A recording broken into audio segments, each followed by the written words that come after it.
Hello and welcome to episode 58 of Let's Talk Tactics. I'm your host, Zach Burrell. Hey, I'm Dan Aboon. Luck. And we are back after a little bit of time. Apologies for the delay in this episode. The first week, I don't remember what happened. Oh, I guess that was right before I went on a cruise. And I just could not allot the time to doing the podcast and getting fully prepared. And then I went on the cruise, so I was gone for 8 days. And then I got back from the cruise with COVID and was out for, this last week where I would have picked back up recording. So we're recording a couple days late, and then we'll get back on our schedule next week. Thank you for patience, but we are going to do the turbo. Well, I guess not turbo, but the massive content dump update episode here. We have not even talked about Jeume yet, so we're gonna start with her and just make our way through the timeline up all the way until Golbez. So, and then we'll talk about class match next episode, and we'll be able to kind of deep dive into that since we won't have as much news to go through. And as well as a couple other topics that I have on the side. So, yeah, big news episode, and then we'll get back on our normal sort of path here. So, Daniel, let's not waste any time. Want to take us into Jeume? Yeah, so Jeume is basically my new favorite tank. She's cost 100, so similar to like King Mott. Actually, I kind of relate her a lot to King Mott, with like her function, like her toolkit and stuff. Yeah, cost 100, her own unique job, and then Nightblade and Dragoon. I really love those jobs on her. Um, Her TMR is interesting. It has two casts, and it's a defensive TMR. Increase it. It's basically like a mini Sentinel, but it's for 3 turns. So defense a max is up to 20, spirit is up to 20 for 3 turns, and two casts is really nice. The accessory or the TMR itself is nice. It's an accessory, 5 agility, decent HP at 364, and critical evade. Whatever. We don't really care too much about that. Tank I unit mean, giving until agility, by the way, on their yeah, accessory TMR is interesting to me. yeah. I've actually picked it more than some other stuff just for recently, just for running different builds. Um, Stat wise, she's kind of interesting. Like, she doesn't need 50% Doom resistance too much, but it's nice to have the native like 50% like disable res. 10% frostbite is nice because it's generally seen as such like a low base. Like it's usually 25%. So like even 10% is actually really nice. Whereas normally we're just like, oh, 10% blinds, why? Or some random shit. Her dex. I didn't actually look at her base dex or her base agility. Jeez. Normally I check that on every unit that we go over. Let me check that real fast. Looks like All right, seven so of. Oh, sorry. base agility is 56, so that's kind of like pretty much middle of the road as far as like tanks go. But she gets 7 agility on board, so it gets up to 63. Excuse me. And I want to jump right into her skills.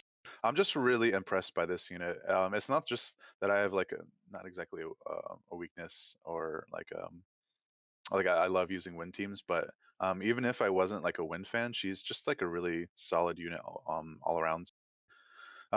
Like almost all of her passives are nice. I wish I could say the same about her reactions. Like the counter swing that she gets from Nightblade, that's just so lame, man. It's almost like it's like a soldier reaction.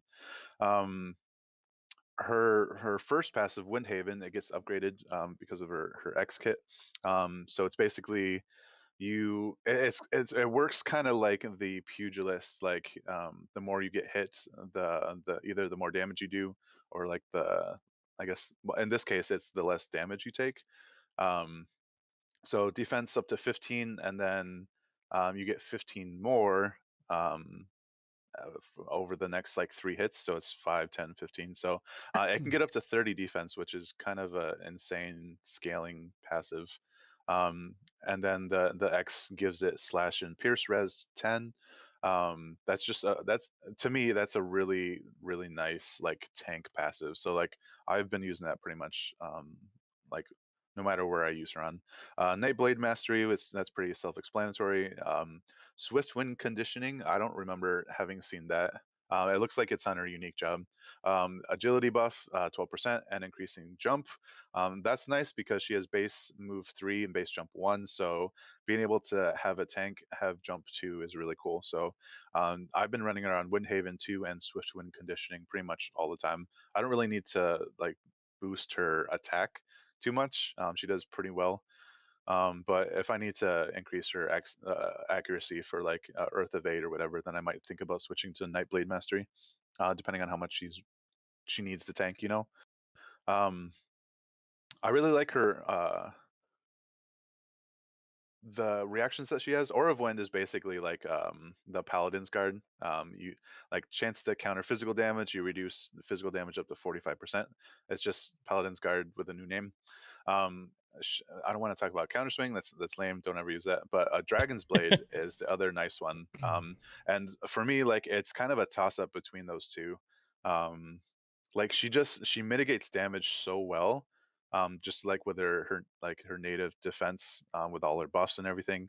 It's like it's a kind of a toss up. Like, do I want to have an additional chance to reduce damage, or do I want to get in a surprise Dragon's Blade proc and just, if they were going to hit for like a lot, like a ton of damage or whatever, say I don't know, like Valentine Salier, and like they're in range and it goes off, and being able to like absorb a lot of that back, I think that's kind of a nice little surprise waiting for them. So I've started running Dragon's Blade more often recently, um, but I haven't really had much chance to see it go off just because the fights are generally over too soon. Um, all of her main job skills are nice. Air Incisor. It's the unit's resistance down. That was really helpful on the raid. Vacuum Veil is like her bread and butter, like tank skill. Just gives her protect and shell and hate. It's almost like this is what Whisper So should have good. got for her X. Yeah, like Whisper got like protect and shell for like one of her X buffs, but slapping on that hate as well as those two buffs, it's just like it's insane. And the fact that she has 3 casts for that, it's like you're pretty much always going to be targeting her, instead of like like Engelbert where it's attached to his immortal spirit, he only gets it twice. um Wind Blessing is another mitigation tool. It's basically a physical barrier. It's only up to 30% though. It's not like a armor of discontinuity from Gilgamesh where it's like 50% from like everything. But it's got a nice defense penetration of 40 on there as well. Storm Siphon, it's another like absorb attack, but this gives her the opportunity to reduce like reflex chances for 3 turns. The fact that she has that on just like a regular attack skill and it's not like on her LB or something, that's really useful for just like being able to just turn off reflex or whatever else if you don't want them to mitigate like a Paladin's Guard reaction or something, or Aeon Bond. you are Zazan speed reflex that can be annoying sometimes. Gale Force Ren gets upgraded to Stormwind Rens. This is an amazing skill, guaranteed hit attack and a burst AOE. 3 casts, 27 AP, so it's not even that expensive. And the fact that it also reduces agility by 20% for 3 turns, like I have used this so much, and it's one of the reasons why I love this champion. And her job 25 Champion. skill is Sorry, you said what? champion. I know you've been playing League of Oh, Legends a unit. little Yeah, bit yeah, yeah, recently, champion. so it's Unit. just funny that came out. I can't believe I said champion. So job 25, Dance of the Whirlwinds. So not only does she have a decreased unit resistance, but she has an increased her own like unit resistance as well for 3 turns. The fact that it's not just a unit resistance buff, but it's in a cross AOE attack, 3 casts, 24 AP, decent damage. Like all of her skills are awesome. Like there's no hint of like the cleric sub job here where you're like, oh, I have to take this and then like have to account for having this shitty skill. Um, so I said before, like I really like her sub jobs. Even her main sub job skills.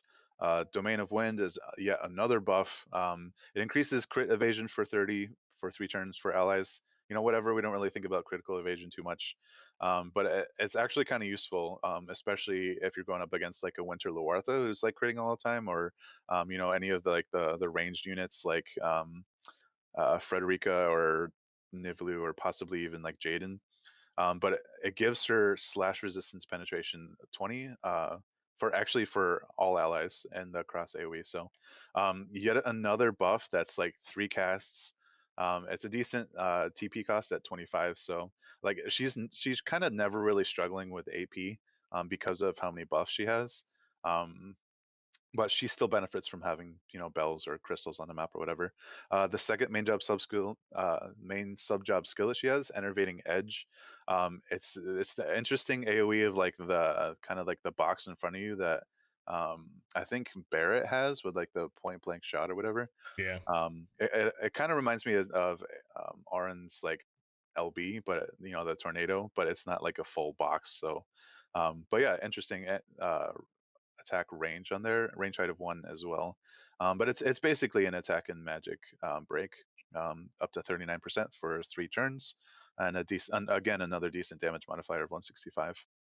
Um, Nightblade, she gets AP drain. That is amazing. Another thing besides Stormwind Rend, like that burst AoE, like Kingmont has with like one of his bread and butter skills.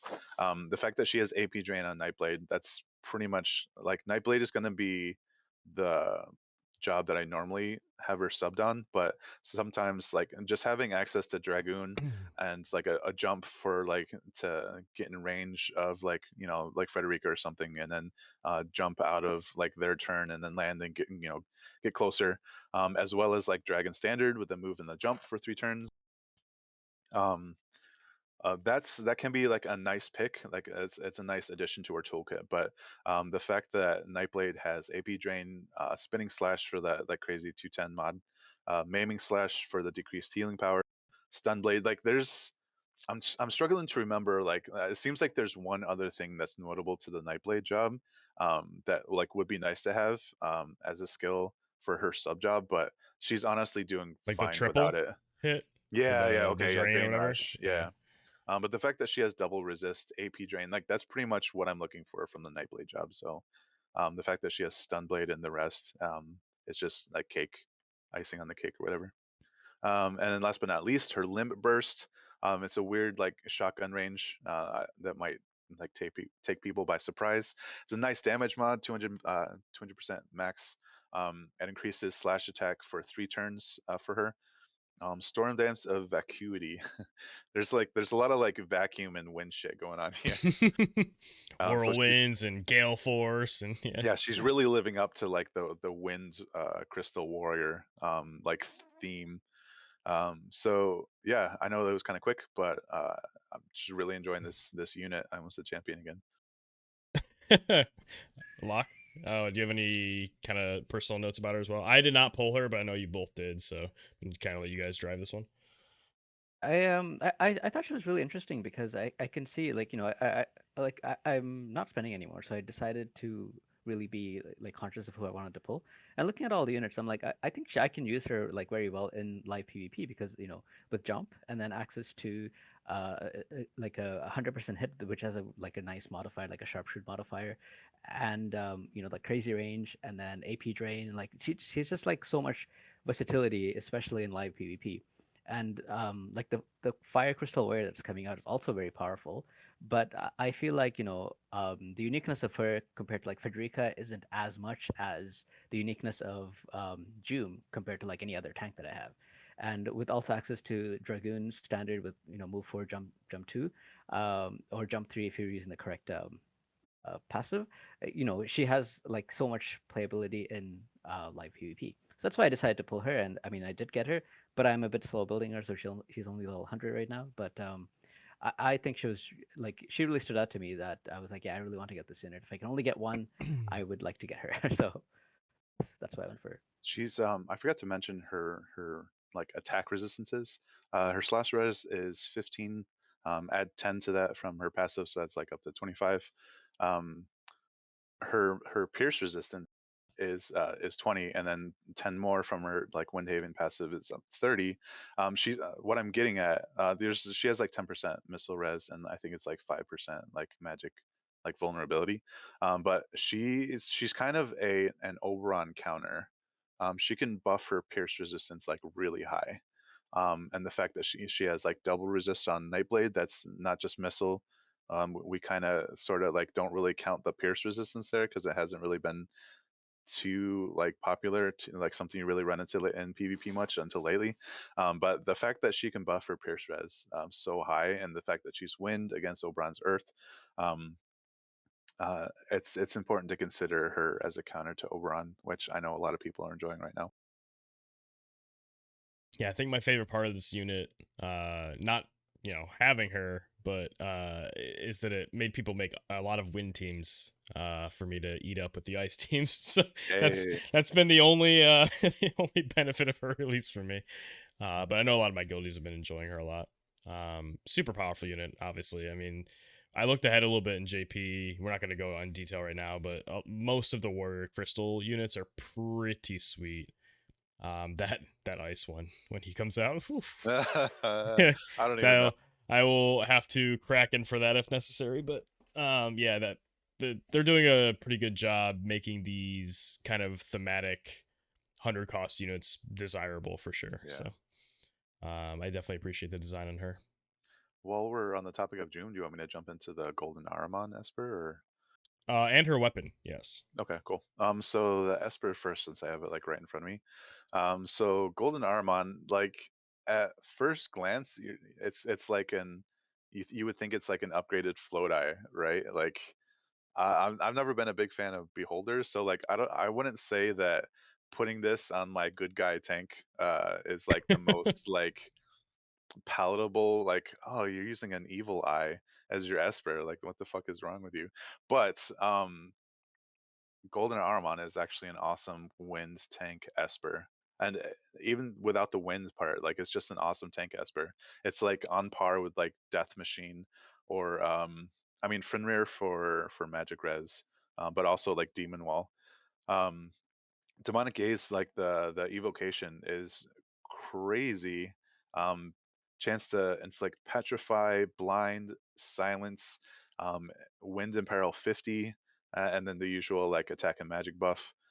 Just crazy. The only thing that might be like a drawback to the evocation is the range. It's single target, range of 3, range height of 1. But back to the Esper, the max HP 1438. That's like right up the tank Esper alley. Agility 13. That's what you would kind of expect from like a tank Esper. I don't know why I keep saying that. The 3-star like the stat resist.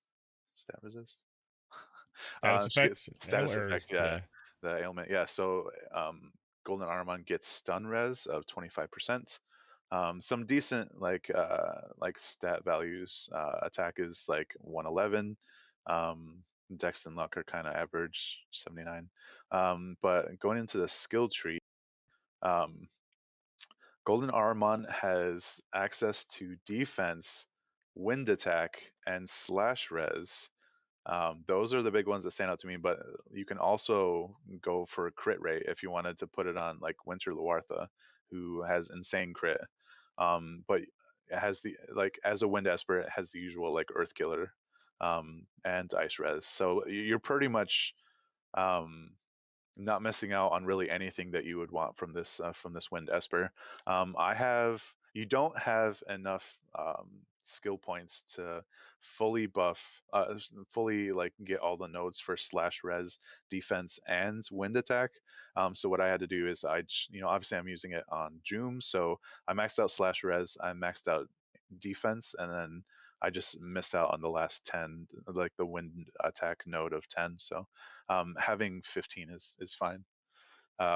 Like she does pretty good damage actually, even without like all the kind of stuff that uh, would be nice to have on her for more attack, like the Nightblade passive and stuff like that. Yeah, there's also the VC, but I don't know if you want to. I just had one comment. I was just gonna say I was sitting here playing with the builder as you were talking to see Yeah, what the trees I would do. We almost had the identical one. You think the 5 defense is worth losing 10 elemental attack? Like, yeah, because she has because such high defense anyway. yeah, it's not about like I said, like she has good damage, but at the end of the day, it's not about what kind of damage she does. It's about mitigating the damage and soaking that up for the rest of her team to be able to capitalize on it. So, especially in auto, like Yeah, she can attack after she's like getting hit and stuff, but um I can see how you could make a case for not taking the 5 defense, especially with her passive. Like the more she gets hit, the more her defense goes up. Um but And you also get uh to do the HP 5%, which helps a little bit as well. yeah. Yeah, well you I mean you always have that as long as you go into the wind attack, but What? like so like I have wind attack up to 15, and I Yeah. just put out in the last node. So like you have the HP nodes, like if you're going into wind attack at all, right? No, those are accuracy nodes. The HP is off the corner next to the slash attack. So you get accuracy, Oh yeah, accuracy, yeah, and then yeah. wind Okay. attack. Yep.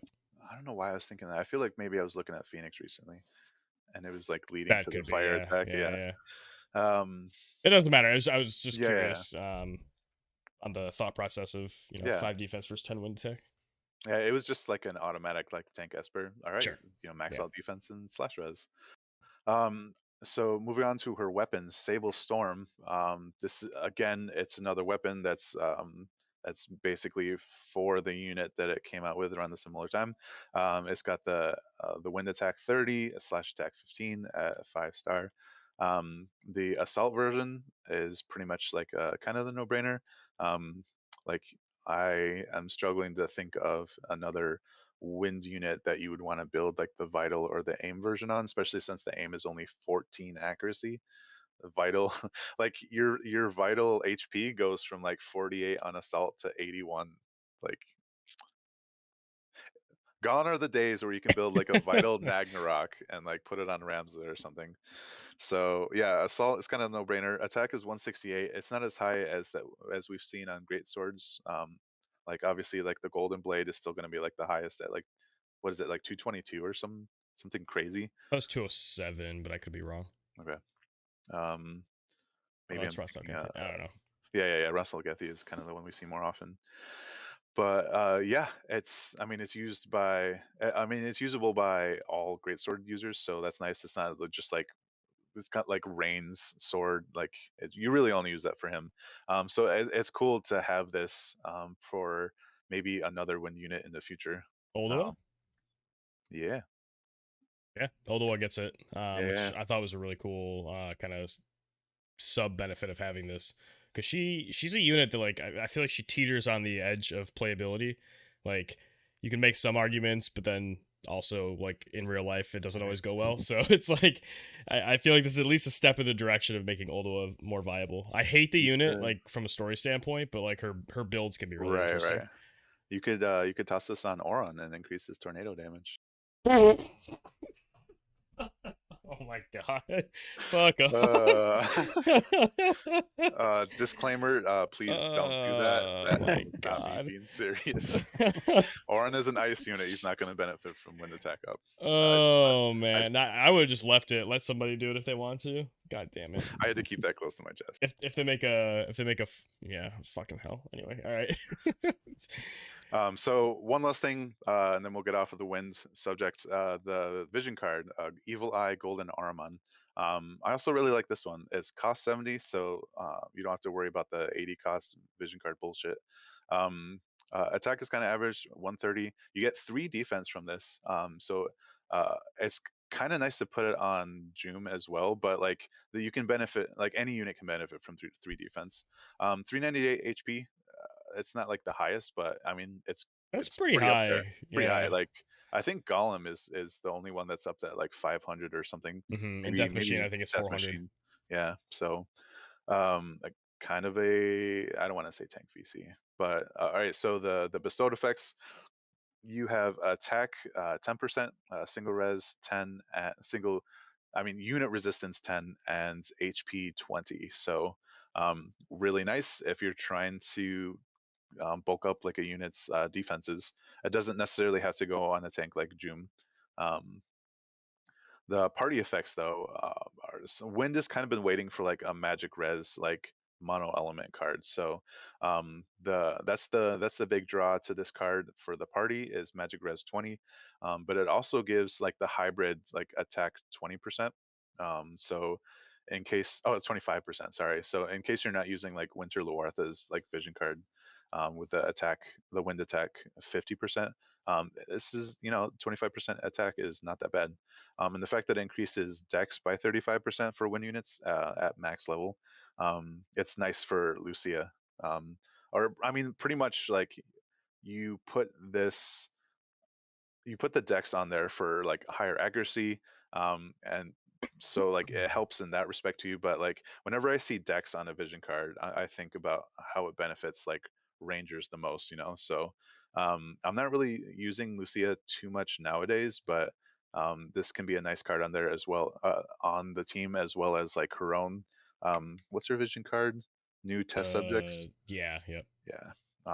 But yeah, just a nice vision card to round out like the wins vision card suite. So yeah, we'll continue. We'll stop talking about wind by talking about Lucia. Oh yeah, I forgot there was Lucia. So Locke, if you want to go into her. And so Right. I think Lucia's EX is one of the ones that was done like really well. She became a lot more Very powerful good. with her EX. If you're just looking at her stat increases, one of the things that stand out to me is the agility increase of +2, because she typically has lower agility than like Frederica, who is usually her counterpart, because they were both released as the first two like gunners at the time. So they increased her agility by 2, which I really like, and then they also gave her an increase in her attack, and brought it more in line with like Frederica's attack or so. But gunners still typically have lower attacks, but her total stat for attack is now 502. Um, her skill set that really shines because they gave her a bunch of range upgrades. So the first upgrade actually comes in. I'm waiting for the page to load. Okay, so the first upgrade that comes in is to her tune-up. It now becomes custom tune-up, and it has a +1 range and a increased acquired AP 30. Usually we don't take passives that have just increased acquired AP by 30, because that's usually, I mean, unless it's for like a raid or something, you usually don't want to take that. We want to take something that has more stats in it. So that it's nice they add it as like an additional benefit to like a skill that a passive that we are almost always going to take anyway. And now with the range on that, and with the ranger lore, she has almost similar range to Frederica's passive. It's one less, but it's a lot better than it was before. And if you look at the other EX upgrade to her firing stance, now it becomes sharpshooting stance, and it gives her an additional 1 range as well. And actually, yeah, that's it. That's the additional update. But that's basically giving her 2 range overall to her character. And I feel like that's really, I mean, that's gonna make her basically just as powerful as some of the other rangers. She was kind of falling off behind before. Even before like Frederica got her EX upgrade, we would see Frederica a lot more than Lucia, and part of it is because Frederica just has insane range. Now Lucia is able to catch up. She has 1 less range still, but it made her like significantly better. And then her EX job 125 skill, sorry, one job 120 25 level 120 skill, Spiteful Blast. Has a 165 modifier, and it has a range of 5, range height 2, and um, it also has a 25% chance of inflicting slow, which is really nice, because I don't think people would typically want to use it as a status effect, but tacked onto another skill that's already doing a lot of damage, I think this is a skill that's going to be used uh, pretty often, and it only has an AP cost of 24 as well. Um, I feel like they did this like justice in her EX. Yeah. That's what I feel. I feel like it was done very well.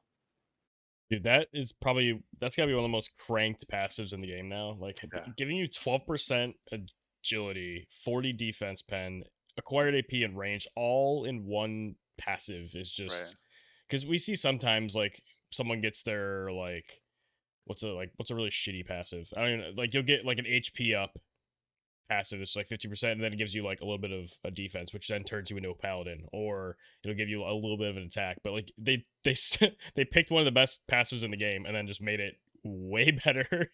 And like you said, it was a perfect upgrade for Lucia because her range is what's held her back for so long. So it's yeah, even I got her EX partially for the raid, but also just like I could actually see myself building around having her on a team. Even if I'm not like mono wind, like she's just, you can make mixed missile teams pretty easily. So Very, very solid unit. Yeah, as far as her range goes, like I believe like she's only like one range off of like max now. She doesn't get concentrate and like ranger lore, you know. Um, so but the fact that she has like basically a substitute for aimed fire with her sharpshooting stance, um, like really like just like that one range, like it might be a difference if you're dueling like another gunner or whatever, but yeah, like you like it basically like the extra 2 range is really nice for her. um she still suffers from not having like a barrage like type attack, but I mean again she is a dual gunner, so they basically like she's kind of like the foremost like dual gunner I would say because of her upgrades. If that's what you're looking to if that's the kind of job you're looking for, you know, like dual gunner isn't really that bad. Like it has some really interesting attacks that can kind of catch people off guard.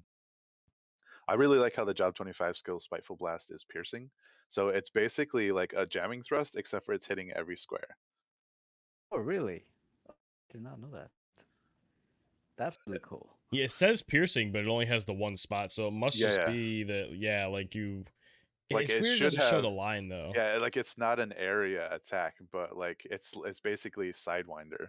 You know what it might be is because it's not a straight line targeting, right? Like a lot of the spear attacks are a sidewinder straight line only. You can actually do it anywhere within 5 spaces, but I guess Oh it's yeah, yeah, piercing on the way, which is really interesting. yeah, yeah. There's We some can't tricky stuff you could color probably do with that. all the squares like Right. yellow. Every combination, yeah. Like do like a gradient of like pink to purple or something. I don't even know what that would look like. But But that's yeah, it's really pretty cool interesting. then. Hmm. Hmm. And I think Pretty it's the good. same AP cost as jamming thrust if I remember correctly. 24, right? Or Yeah. 26, 24, 24. Probably a lower one because jamming thrust is busted. But yeah, anything else on Lucia? That's it. All right, so let's wrap up this win train and talk about Sasha real quick. She got her EX.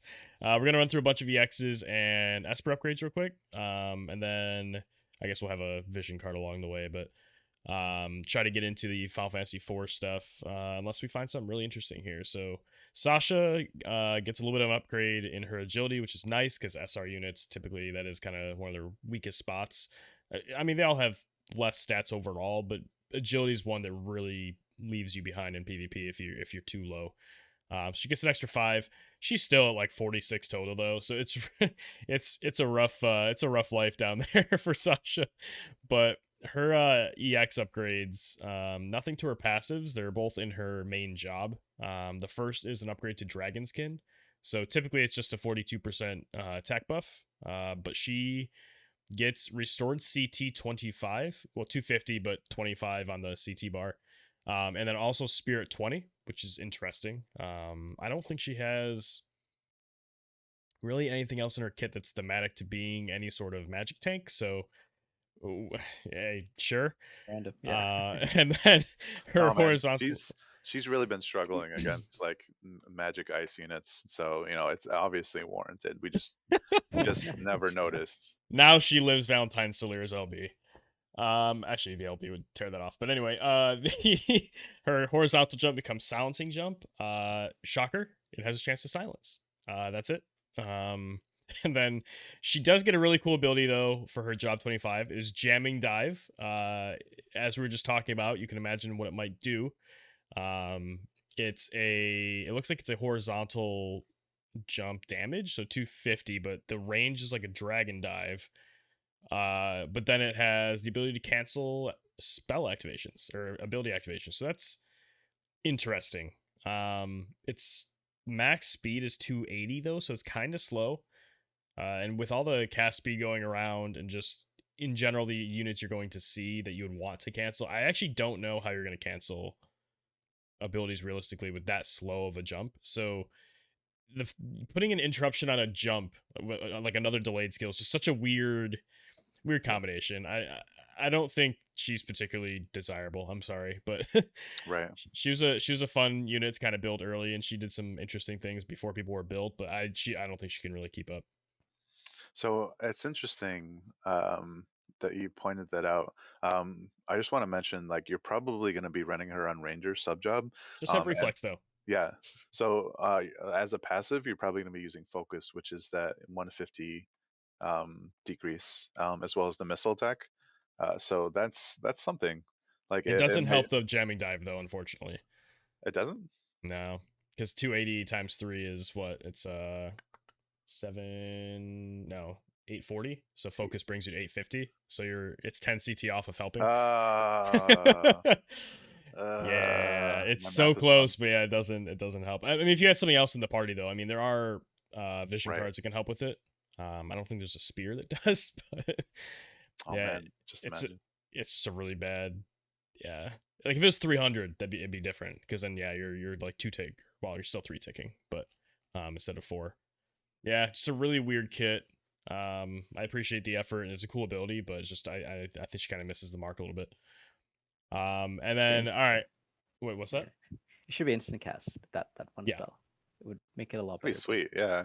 yeah, it wouldn't be awful. Like, and it's such a short range. It's like a 3+1 AOE. Like you have to get in there with Sasha. Like give her the instant jump. Like that's how that's how the game made a lot of other EX job like spear units way better, is giving them just something instant Yeah. on their Like Dragoon. Daytona. Yeah. I guess we'll continue the win train. We'll just talk about Chocobo real quick. So this is a favorite Esper of mine over time. To level up on just like random units. Like it's nice on rangers, of course, because it does have the missile attack native. And actually part of its 3-star upgrade is it gets even more missile attack. But it's got fairly respectable agility at 16. Which has been really helpful. Its 3-star resistance is slow, 20%. So that's, I mean, it's kind of thematic being a chocobo. Chocobos are fast. I don't know. HP 1179. Attacks decent at 95. Other than that, I don't really have a good mental sort of tracking of like dex and luck values to like really know what's good. But like 78 ducks. Oh my god. Dex seems pretty good for. I like how it's like that's a joke on multiple levels. It's Dex and luck together, and it's also a bird. Like it's Jesus Christ. Oh man, 78 Dex is pretty decent, I think, for an Esper, even if you were looking at a UR. So the stat line on it, I think, is punching pretty on rate for being something desirable to put on a unit. Like I said, the 3-star upgrade though on the board, it gets an additional, looks like 15 missile attack, and then on the other side it gets a crit rate, which both are things that are becoming more and more important for missile units. I mean, missile attack's always been important, but we have ways to really stack crit now, and really benefit from stacking crit. There's a lot of abilities that do that now. Any notes about the Chocobo? Anybody else? Nope. All right. I like the evocation. I mean, I always have. The fact that like it's like one of the only ones that like isn't really an attack evocation. It's like heals 40% HP and here have some defense and some more agility and oh yeah, here's this like mini Asuna. Like it's just nice. And it's a pretty big AoE. Like, I mean, Yeah, it's burst short, too. like, range away from you, but it's basically a Cosmo Plume that heals. Yeah, So, crazy. yeah, it's, and that is relevant now, I guess, because, like, the evocation gauges have been drastically easier to fill recently. Like, I feel like I see it in my auto teams a lot more often. I have opportunities in PvP sometimes to actually use them, which is sick. They can really change the game if you if you have the right ones at the right time. But moving on, element wise, we're going to talk about Lich real quick. An Earth MR. Uh, this one I'm not as familiar with. I haven't really used it at all, but it looks like it has 1283 HP, which is really high for an MR, but 11 agility paired with it, as we, as we tend to assume. Really cool though. It does have Doom Resist, which I know we just talked about Jeume having Doom Resist not being super desirable. That's just because it's really unpopular, or really like not frequently seen. However, when you do need it for PvE Death content, Moon or something.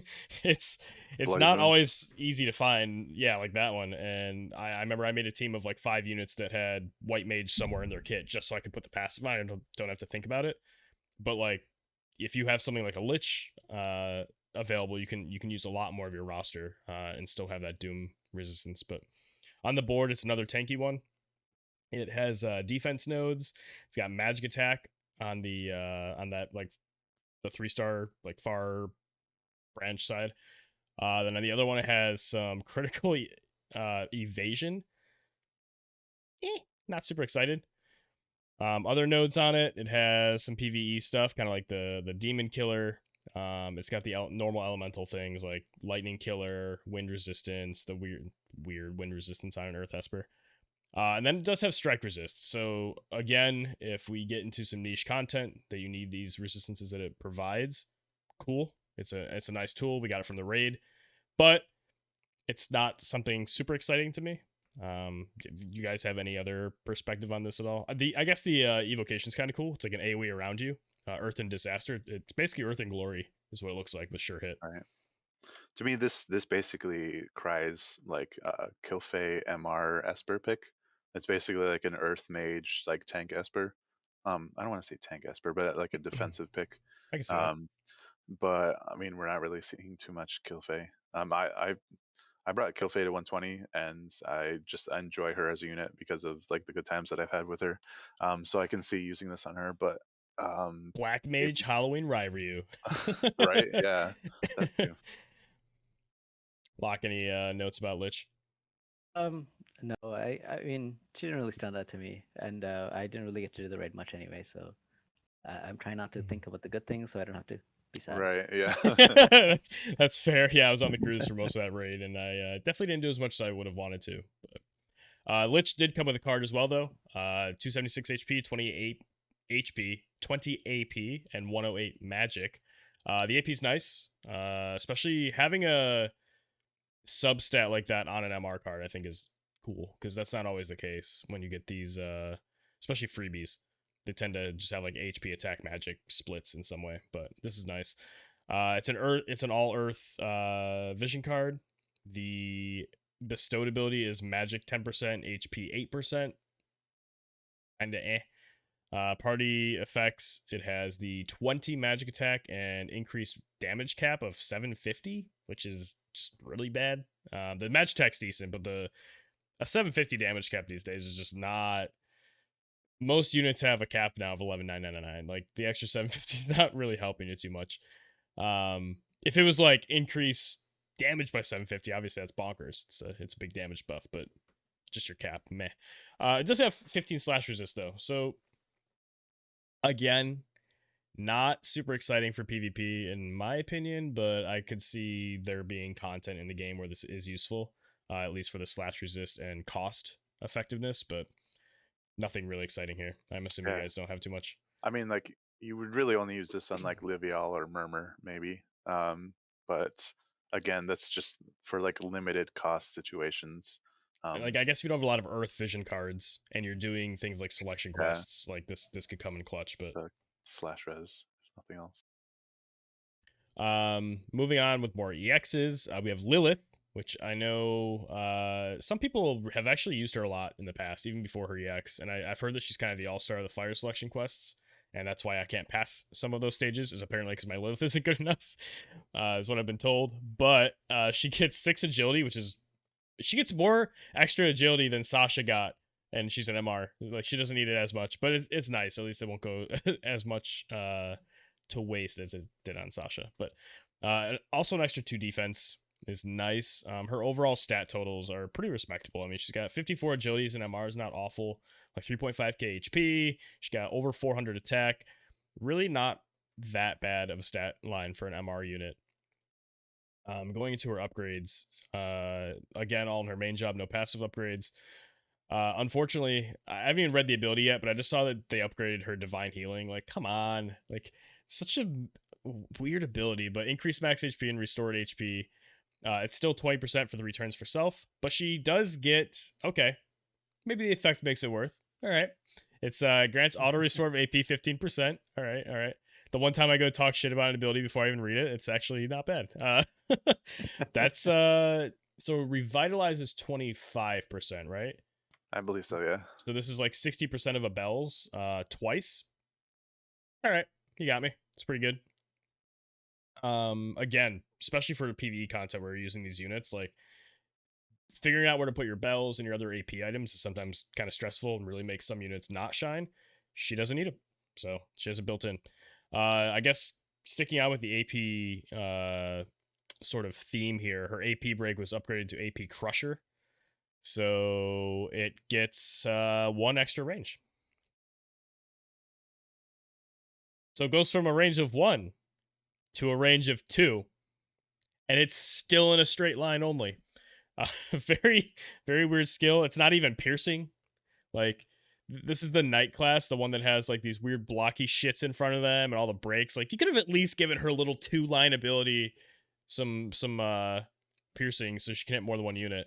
Yeah, this is not great, but at least it is one of the ones that scales based on like slash attack and other stats like that, like modifiers. So maybe you can drain some bars with it, but yeah, that's that's a rough upgrade. I think the Revitalize makes up for it, but her job 25 skill is AP Devastator. So all right, more AP stuff. Damage 200, so good mod. It's a range of 3+1, decent AoE. It has a range and AoE height of 1 each. Decreases AP 40x for targets. What I believe that means is it's straight up 40, right? That's pretty good. That's a pretty good one. So although I think they kind of wasted one of her upgrades, I think the other 2 are pretty solid. I'm assuming, Daniel, you have her 120 because you love your friend. No, No, I don't have every Damn. single fire unit like X upgraded. Oh no, I guess you are. Would you say you're more of a fire fan or a wind fan? They're about equal. About equal. Okay. On either side of my favorite, like I'm just in the middle with my ice units. Like I can beat some of you, and I really hate some of you. Yeah, actually, with all the wind focused stuff recently, like I just got my wind mastery to like 30-ish. Like it's Nice. somewhere on the 30. But like fire is still at like 28 or 29.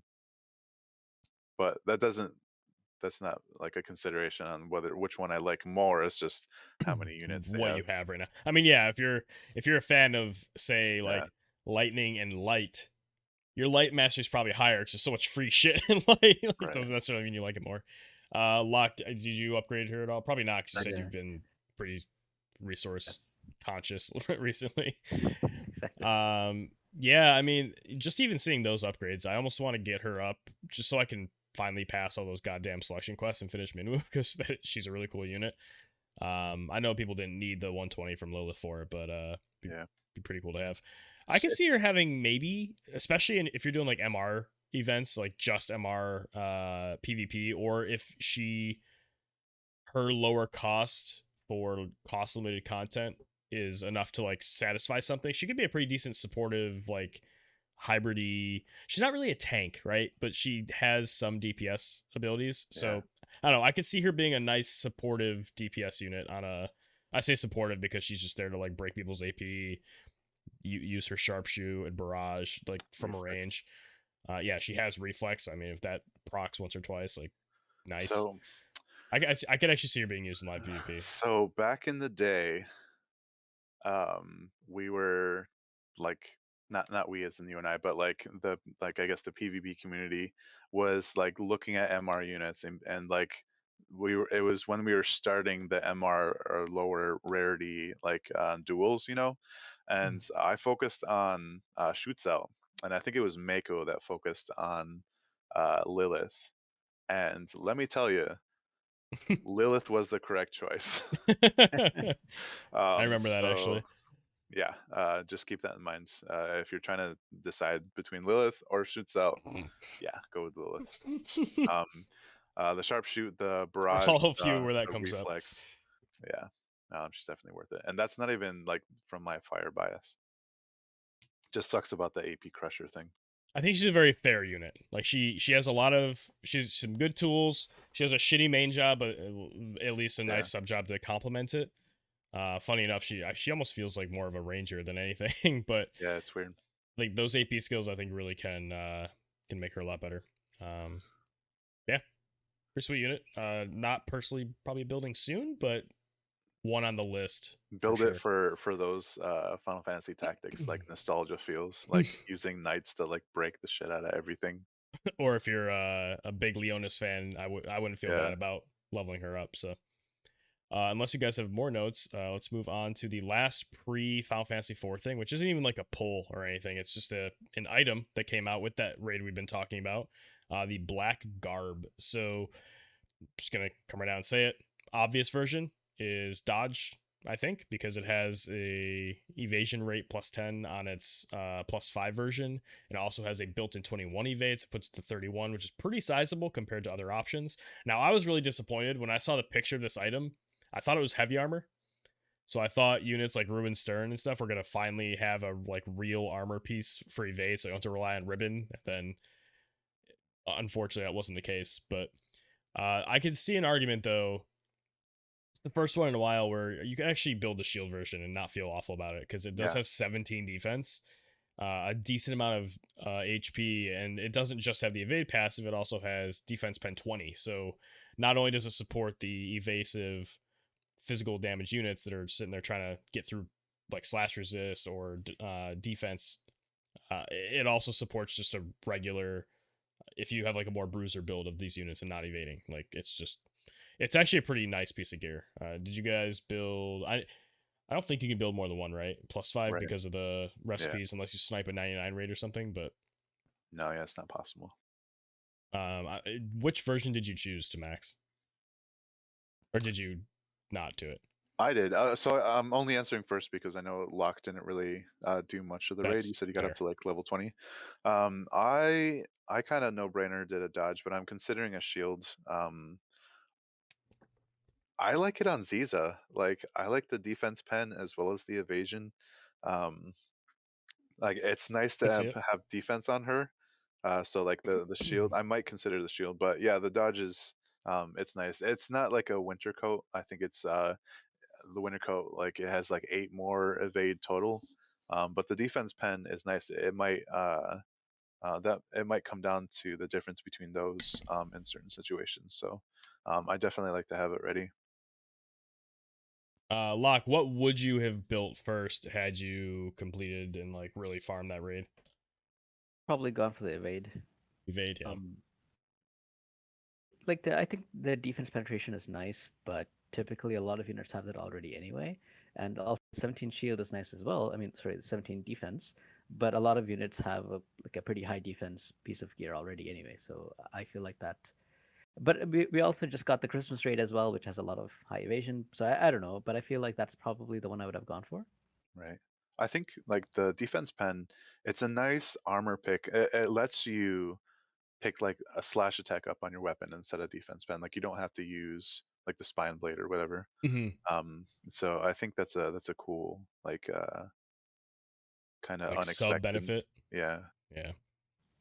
Yeah, it's a pretty good piece of gear. I wish I could have done like, I wish I got all the recipes so I could have like it ready to do the second version in Yeah. the future, but unfortunately won't be the case.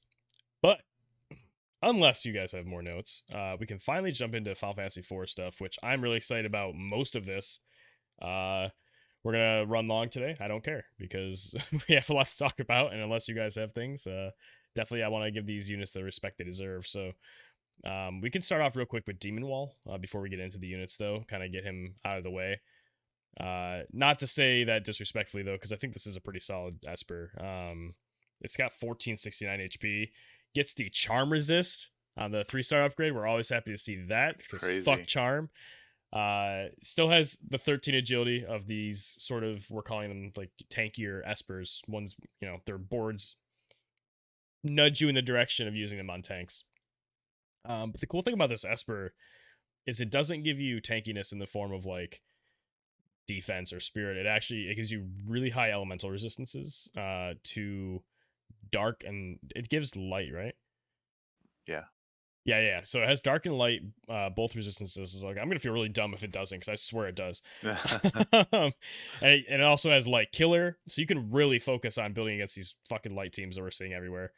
It has stop resist, which is nice. I've actually used that in PvE, like non-ironically, like I needed it. It's got slash resist 25 if you need that as well. Like this, it has such a nice hybrid of options for resistances and offenses. I really, really like this Esper. The two main upgrades from the 3-star on the board are Dark Attack, so it got that normal treatment. and then some crit rate on the other side.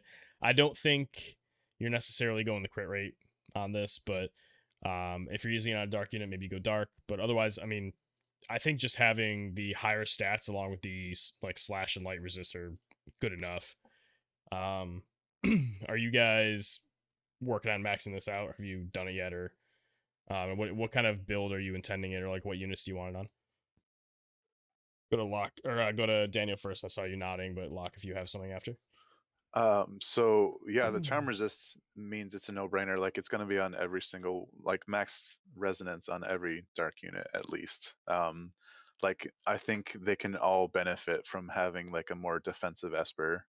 As long as you have like the charm res, which is just like for instance, so like in PvP, like especially limited cost teams, like Wins teams, for example, have the Chocobo Vision card, and that gives you like charm resistance for the party. That's great.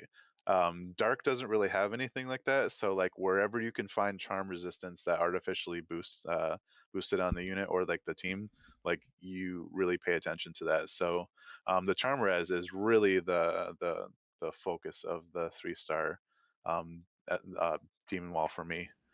So the fact that like it's like you said, like it's kind of pushing you in the direction of like the of like a tank Esper, but it doesn't have anything like defense up or HP up.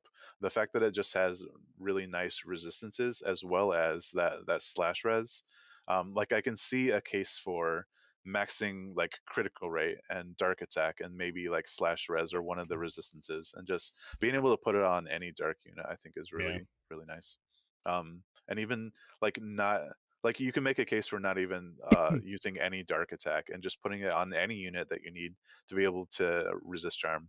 um, so be just because of like the um, the pervasiveness of like light and dark units out there, you know. You can benefit from like the slash res, maybe one of the elemental resistances, and either crit rate or light killer or something. It's just it makes it like it's definitely more of a flexible pick for your Esper nowadays, in my opinion. for sure. But just that's just how powerful the charm res is. Yeah, I would agree with that. I mean, like when I didn't realize that as charm because I actually didn't look at it until now. But yeah, if it has charm resistance, I would probably put that like resonance up with like everyone. It's such a flexible tool, especially for like live PvP when you really want to bring it out as much as you can. Yeah, I think something I said earlier, like half of my thought came out, and I didn't explain it well. What I meant when I said that you don't even have to go into the 3-star to like make this better. Like, yeah, the 3-star branches is like, yeah, the stats are better, but you get more points to spend is the point. So you can go into more of the good stuff it already had. So you go into like dark and light resist, and on top of the slash resist, or pick your light killer, light resist, and slash resist because fuck Elena or Elena. Right. But I have actually, it was funny. We have a guildie who he started playing like I don't even know how long ago, but not very long ago, like maybe 3 months, and he's been like really trying to catch up. And he's a bit of a spender, but he's not like super cracking mode or anything. So he's been struggling here and there with units, and he just discovered Demon Wall's stat block, and he got so excited because he was just getting destroyed by light like the light teams, but he's like all like happy now because it's literally an anti Elena Esper. So definitely good to note there. Which I actually I just looking at the ability on his evocation, and it's called landslide crash, but when I glanced past it really fast, I thought it said ladle crash, and I laughed really hard inside.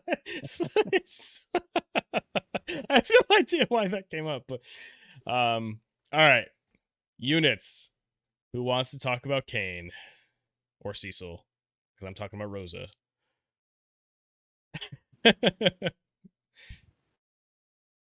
Anyone? Did I start? Uh, Unless you wanted to talk about Kane, then you can go ahead. I no, you I'd say lagged a little Cecil. bit actually. I didn't hear you say. Sorry. Yeah, you can talk about Kane.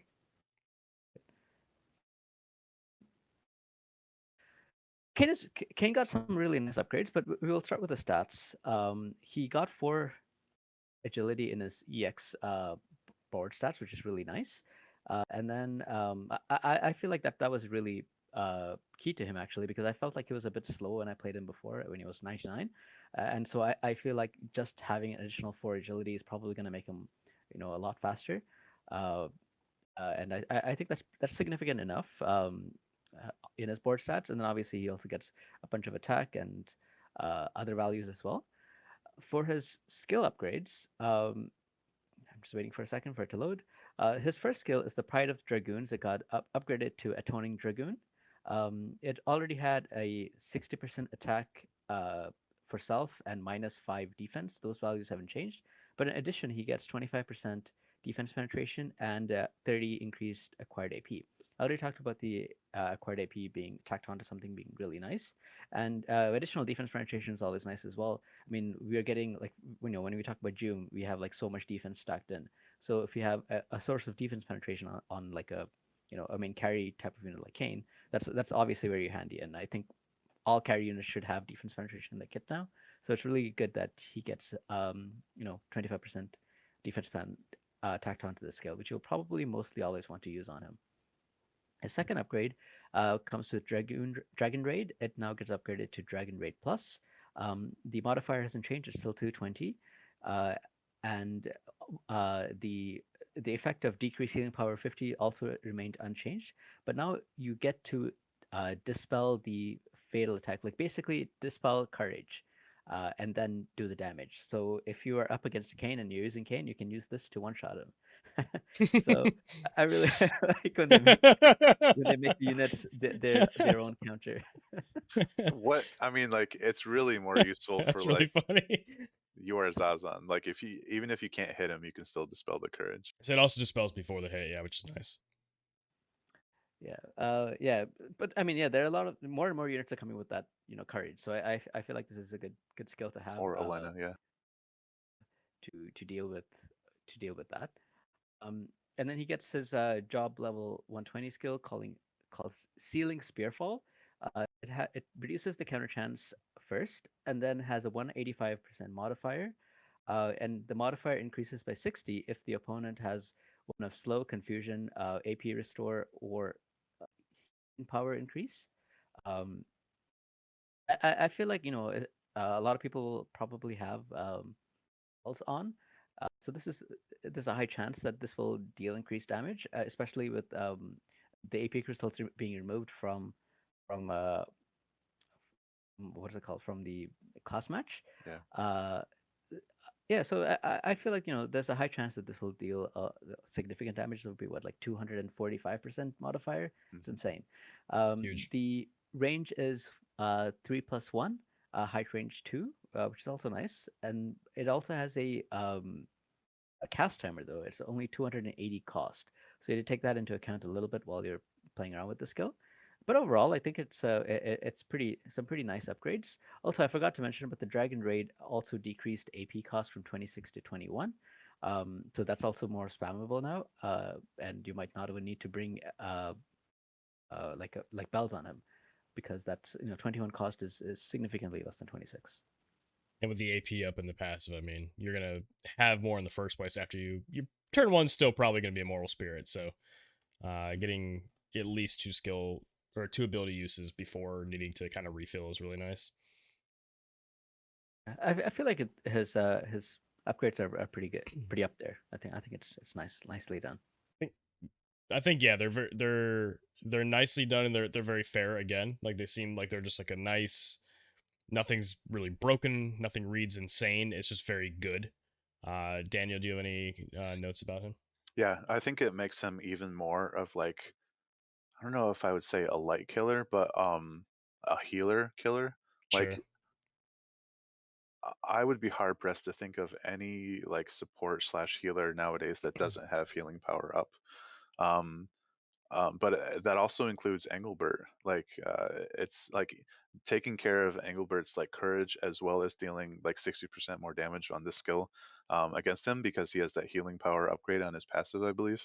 Um, like he gets even better at doing his job against these old like battles, these old like hate like Faded clashes battles or with whatever. Yeah. Like remember back in the day, like it'd be Kane against Engelbert like all the time, or at least from what I saw. So yeah, it's interesting to see that he gets even better at doing that. Yeah, it he is weird was with that 280 time, but I don't really think we really notice that too much about Kane just because he's so good overall. he was the first unit to actually have healing power down, right? Like when he Yeah, came out, that effect was like, Dragon Raid. Yeah, oh, they have a Kane. Now I have to think about how I'm gonna get around once I get yeah. dragon rated. But we see it a lot more now. But it's cool that they gave that ability more love. It seems like kind of his iconic ability. Besides like LB, but yeah, Yeah, and it's cool pretty that solid. his like most popular passive got like the power curve upgrade. Like you get more AP for your TP skills, and you have more defense penetration to deal with, the Engelberts of the world. Sure. All right, who wants Cecil? I can take care of him. His busted ass passive. Yeah. So it's like Locke mentioned, Kane got agility upgrades. It's actually I was taking a look at all the original 3 Final Fantasy 4 units, and they all get agility on their export, and I think that's interesting. Like it indicates to me that Gumi looked at them and they were like, yeah. We think they're a little bit too slow, at least comparatively speaking, and we think with their X jobs, like maybe they could get a little bit faster to keep up with other units that people are kind of using. So it's cool. He gets 4 agility from his export, and then the rest. I mean, he gets more HP and more luck and stuff. But I figured I would just mention that. Um, so kind of like Kane, like Cecil's like main passive that you see him on, like Blood of the Lunarians. That's basically like a paladin passive, the defense and HP. It's interesting. Like the upgrade to that is Savior of the Blue Planet, and it's so much more defense. Like it goes from 5 to 12 to 16 to 32.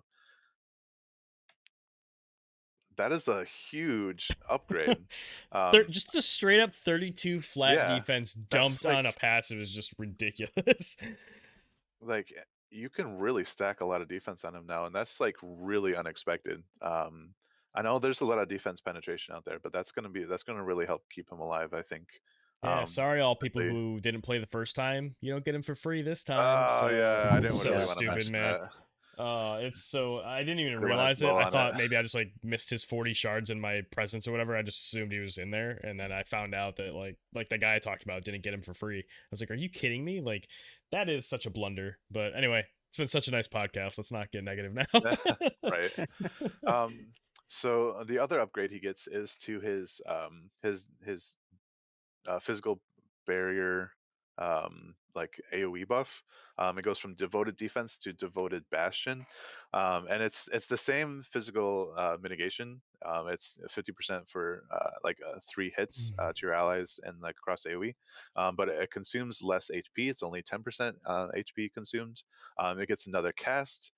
So I mean, you're basically going to be able to, like, if you, for whatever reason, if you're using Cecil in like guild battle, for instance, where it's more of a like a war of attrition with like surviving like 2, 3 attacks or whatever, like having 3 cast is really nice. And I think doesn't he prioritize his devoted defense?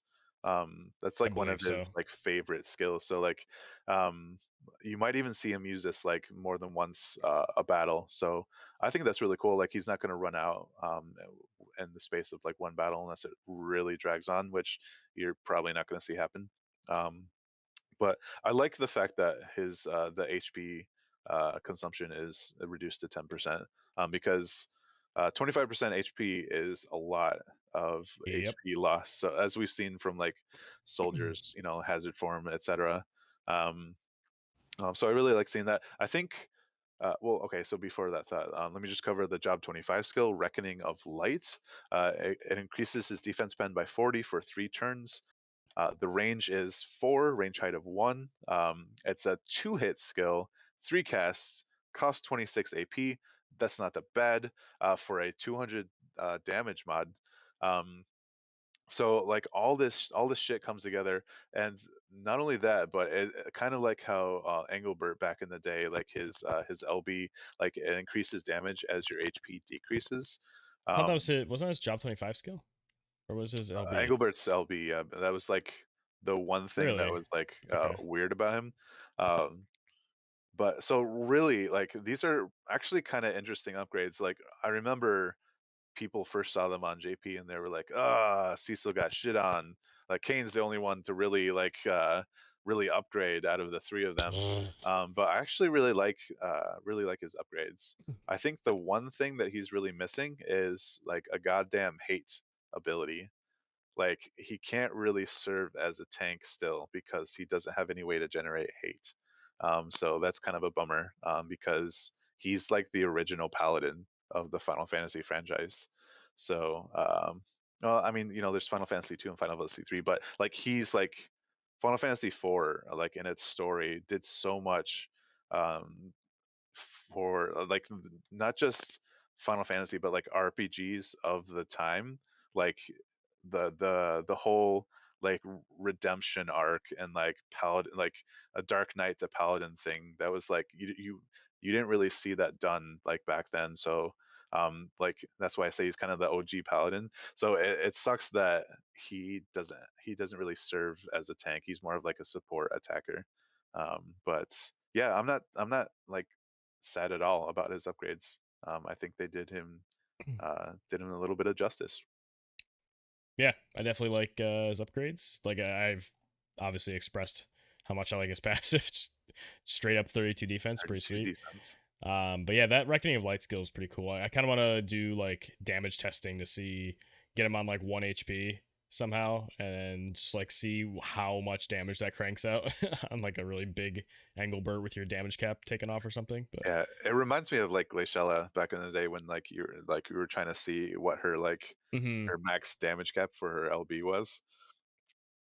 I just wish we knew what the exact modifier to it was.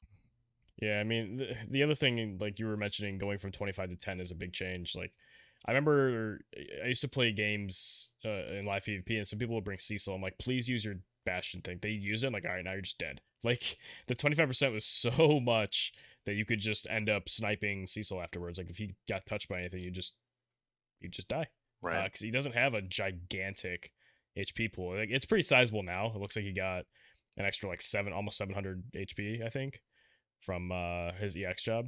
But before that, like it really wasn't super high. So definitely good upgrades. Locke, are you gonna be building him at all, or how do you feel about him? I probably don't have the resources to build him, but I think he's really nice. I actually really like his job level 120 skill as well. Like the increased damage as HP decreases, and then combine that with his devoted defense. Sorry, with his devoted bastion. I think that's pretty cool. And I agree that I think that consume HP 25% was really holding him back, and that they reduced it drastically. So I think it's a huge improvement. Like he still has that feel of like the Dark Knight Paladin sort of hybrid there of like I sacrificed my HP but to protect everybody kind of thing. But maybe not so much. Maybe not so much sacrifice. Like you got to keep yourself alive to keep everyone else alive, right? Like one last thought for Cecil. There's like light teams have gotten so much stronger. There wasn't even a light team thing when he was released, but the fact that he has the chance to get to job level 25 to level 120.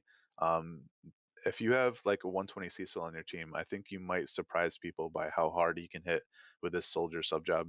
Like, yeah, there may be like a reason to not have him on his main sub job for once. And like even with monk, even if you're not really chaining like light strike attacks, like purification is like one of the best monk skills in my opinion. Just like an instant like Esuna. Um, Yo, store into his like yeah, 1 HP job 25 yeah, yeah, yeah, skills. yeah. Boom, Like boom. his like he can really I feel like almost like excel nowadays because of how strong light teams have gotten. I mean, he gets Rob Horn's card too, right? Because that has like what, a bunch of slash attack on it, and I think it has bestowed attack. I don't Um, remember the exact stats, but I remember recently I had to make a team with light units, and I yeah. remember being pretty excited about putting that on a non-evade team. The slash attack is only on Rob. It's like /20, but I think it might be like light attack or something that's bestowed. And I can't remember. It has a second party ability though, right? It's not just evade. It's It's attack up, like attack percent up. oh, it's attack percent. Okay. Yeah. Okay, that's what it was. Yeah. So we have that now, which supports him a lot too with this, these Yeah. crazy high modifiers. And he gets slash resist pen on equip as well. Yeah, So I would honestly expect him to be able to hit like into the 1400s, like we've been seeing, like these crazy numbers from like attackers. you mean Because 13, he's 14K? Oh no, you mean for the 14, attack value, yeah, attack value. 1300. Sorry. Yeah, Yeah. because like at the end of the day, he still is like he's got the soldier sub job, so like self-sacrifice. Like I don't know if you'd really do strike mastery. Like you probably would still use Savior of the Blue Planet, but the fact that he can buff his attack by 60%, I think he can get pretty high up there, especially with Warrior of Lights, like the Sword of Light. I think he can do surprising damage. True, that came out as well. Yeah. All right, so unless we have more notes about that, we get into what I've been waiting for, which is Rose's upgrades. You guys know the like Pinocchio, like I'm a real boy kind of thing. Now it's like Rose is a real healer now because she got full life. Just spoiler alert. It's Yeah. kind of crazy, but starting at her stats as with the other units, as you guys mentioned, the other units got agility. She also got some, but she only got 3, which is fine. She was already really fast. She has a passive for it. She really didn't need. I definitely appreciate it, but she didn't like super need it. Um, she got like some HP, like 485 is decent. But I mean, you look at like the TP, AP, attack, magic values across the EX jobs, they're not super exciting. Um, I wish her base agility was a little bit higher. yeah, I She mean, gets what is her base? She gets 8 from 50, her boards total, 52. so yeah, Well, she gets up to 13 now, but her 8 plus base is only 52. 5. Oh, because she gets a 10% on her board. That's what it is. Yeah. Okay. Gotcha. Yeah, so I guess her base isn't as insane, but her functional agility with everything accounted for before her passive is still 65, which is pretty good. Obviously, like I said, the 3 is always appreciated, but she always felt decently fast though, because she does have that passive. But for her upgrades, like I said, I'll skip to her job 25 skill. She did get full life. It's just called full life. There's nothing really different about it. Just that she has access to it now, which was a big kind of blind spot for her because her white mage sub job had Kiraga, and you get what, Kiraga, Holy, or full life normally. So now she has all of them because she had Holy in her main job, and she had the Kiraga there. So she can it's like a build your own white mage, but she has like interesting interesting offensive capabilities in her main job. But her other upgrades, Prey, which was a decent skill, healing 210 times like it's that kind of I think Kiraga strength heal, but it had a cast time and kind of a short range. Now it has no cast time and additional range, and it gives you shell upon resolution, which is pretty insane right now, especially because there is so much like there's such a big density of like we were talking about Elena, we got Jaden's, and if you put a barrier on, Elena quad hits you, hits the 3 off, then smacks you for a giant 4th hit. If you have like spirit or like if you have spirit, both of them have to penetrate that. They can penetrate both their slash and missile resist. What you can't do is stop shell. So shell is just protect and shell together are just fantastic things to have access to, like we talked about earlier with Jeume being able to just pop it on herself. Yeah, super cool upgrade. And honestly, one of the best parts of the ability besides the shell is just that extra range. Like range 3, it felt so bad on a cast time heal that it felt unnecessarily nerfed. So I really appreciate that being added. But then she gets Pure Prayer upgrade to Righteous Prayer. This is kind of one of her other iconic skills, I think, supportive wise. She maintains the nullification of the poison, blind, silence, paralyze, confuse, stop, frostbite, but now it's also disable and stun on top of those. Increases healing power by 30 and spirit by 25. So talk about like, so Cecil had a 20 boost in what he can do with defense. She's got this 25 spirit now on a buff with that. Like just the prevention, like between that and the shell on Divine Prayer, like it almost feels like she's like meant to kind of assist with what the meta is right now. With all these light teams going around, it feels very, very. I doubt it was intended, but it's gonna be nice. I definitely plan using her in auto and guild battles and stuff. Way better than clerics, like with the Calamity Guard. Yeah, I'm really happy with these upgrades. Like I said, the full life being the main one that a lot of people wouldn't pull for her because she's like, oh, well, she doesn't have full life, so she's not really. I'm not really as interested in her with her supports, but yeah, very very solid set of upgrades now. Do you guys have any like notes on her that I maybe missed? I like that it's 3 casts. Like I was saying with like Cecil, like it's having 3 casts on her Righteous Prayer. Oh, it does Um, have additional cast. Okay. yeah. So like, uh, just the sustain is nice to be able to rely on having it probably for like 2 battles. I guess also her stat wise, uh, even with her split, so she has attack and magic both pretty sizable. Uh, they're even better now. Like 422 attack and 491 magic is a pretty insane split to have when you have both of them.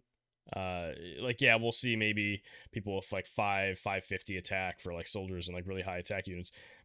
But for this random like supporty unit to just have 422 attack on Right. top of you can give her like a killer bow or a platinum bow or something, like she does some serious physical damage too. So she is one of those units that you can stick around a lot of teams, and especially mono white stuff. Like she fits in a lot of places. Pretty excited. Do you guys remember like what the average like ranged like ranger attack is? Oh, that's true. Because Yeah, she actually has. it's like it That's true. seems like it's consistent. So she's kind of a ranger mage, like with consistent attack and magic stats for both. Like she gets the best of both worlds. The So fact that she's she gets 57th in attack. Lillith has her by 2. oh okay, She that's has not more bad. attack than Frederica. She has more Jeez, attack than Luartha, than Lilith Summer. what the hell? It looks like I think Lucia is going to be higher though. Lucia was Yeah, I mean she was like Okay. traditionally like higher. That's Sasha has a lot more than her though. Sasha's got yeah. 473. Well, Jesus. that's crazy though. For like, I mean, Rosa's just like a badass now, and it's like even with just like the full life. She didn't get that much from her EX to be fair either. Like Yeah, I was talking about how it's like, don't talk about these other stats. Like it was like 20 or something. Interesting. Yeah, I don't A while ago see. when I was comparing the attack output of Rosa and Federica, and Rosa would deal more damage. Like even if I had Odin on Federica and something else, I don't remember what I had on. I think I had yeah, like Terra remember Sulfate or that. something, but Rosa still did more damage. So she already had a very high attack output anyway. Yeah. So it's Thankfully, just better. Frederica better. doesn't have like an imperil attack that I remember at least. Yeah, that's the like Rosa on her passive just has like straight up human killer, so it doesn't matter if she's and it's 20. And so a lot of units get like missile attack 15 or slash 15. She gets man eater 20, which is awesome. And then yeah, 200 mod sure hit, a 200 mod 38% imperil. Like both of those arrows hit pretty hard. Let us just be thankful that upon facing Rosa, we will expect her to not have as much range as most range characters. That is true. That is her She doesn't have a primary range buff. weakness against other rangers. Yep. Yeah, She does have and she only has reflex to. though. Yeah. Uh, Reflex. But yeah, holy crap. So I missed Rosa the first time, and I managed to grab Golbez relatively early without spending too much. So I was really considering grabbing Rosa, especially because all of the Final Fantasy IV challenge boards are back. So it's basically like I didn't really miss her the first time because sure. I collected all of the shards because I was like, yeah, like it'd be nice to pick her up next time if I had the chance to. So now that I have the chance to, I'm really considering it. I With the know, purchase bonuses you got last time, you mean? yeah. Yeah. So I know that like ice isn't really my strong suit. In fact, it's my worst suit. I mean, in terms of collecting like ice Sure. units and stuff. But I'm really tempted, you guys, to pick up Rose. I think she's definitely worth it. All right. Now the big man himself. Locke, you want to go over Golbez? You can go ahead, because I'm pissed that I didn't get him. you know, I don't want to add to the Well salt. said. That's fine. I'll not go super deep on him and let you guys talk about him after. But I guess fun fact about me real quick. Golbez, if you guys know, I have a background in the Final Fantasy trading card game. And in the first set, actually, there was a Golbez that was kind of like the meta for the first set. And the second set, somewhat as well. And he kind of tapered off later. Came back a bit, tapered off. But he's always been a favorite deck of mine. And I kind of was known, me and another player were kind of known for working on that deck a lot over time, even when it wasn't great. And finding wins with this. So just like that was my introduction to Golbez. I've never played Final Fantasy 4. So like I love this character, and the fact that he came out in this game, I'm just like, oh, must have. Like, Dude, it's your Ziza. what's that? It's your Ziza. Yeah, right. Yeah, except he's way better than Ziza. Oh no! No. So Golbez is sick. I mean, the other thing too. No one's probably heard of me playing like Skyrim or games like that, but one of the builds I always go for in games, if possible, is a heavy armor mage. So hey, look at what we have now. We have a heavy armor mage here. He can wear armor and helmets, which is just. There's some really weird build stuff you can do with that. There's some stuff you can't do, which is annoying, but like Galmia coat.